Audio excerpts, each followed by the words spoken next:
किताब तलाक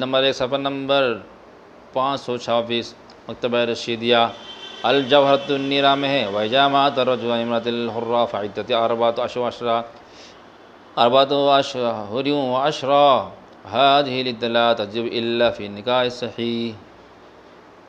बाबुल इद्दत जिल्द नंबर 2 सफ़ा नंबर 54 मकतब हक्कानिया फ़क़तल्लाहु आलम फ़तवा नंबर 14 आखिर।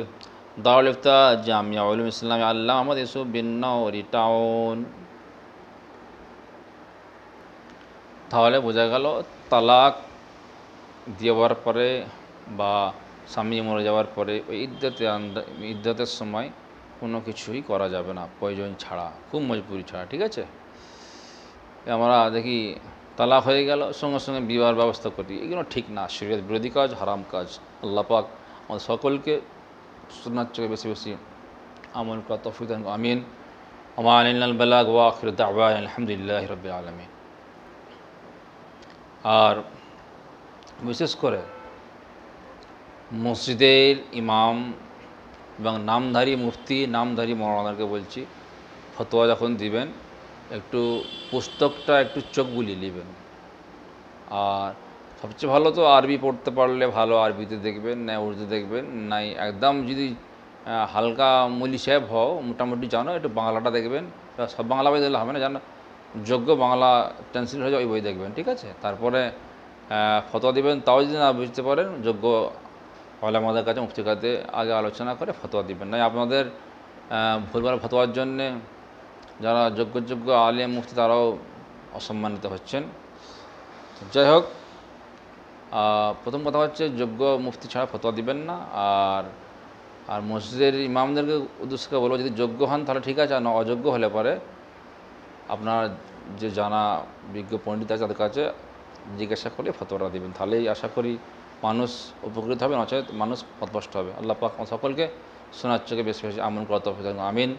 अम्मा इल्ला बलाग व आखिर दावा अल्हम्दुलिल्लाहि रब्बिल आलमीन।